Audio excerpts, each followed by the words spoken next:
a 67 Barracuda fastback that I've been doing some body work and working on. This car's not going to be a show car. Closest it'll get to a car show is probably the parking lot. This is going to be a cruiser. So on the rear quarter over here, it's got a really decent quarter panel, except for the rust here. We had rust barely showing through at the wheel opening. And what I like to do is, like when I have a rust area, I'll tack weld around the perimeter of that rust area and try to find good metal first.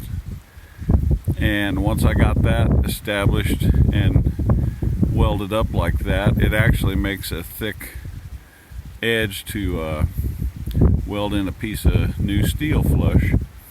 And so that's what we do, and then sand her down and a little bit of body filler, and that's about it. Just wanted to show you how I do that. Replacing the whole quarter panel is what most people will do. Long term, good plan, but this will suffice well for this particular vehicle. And that's it.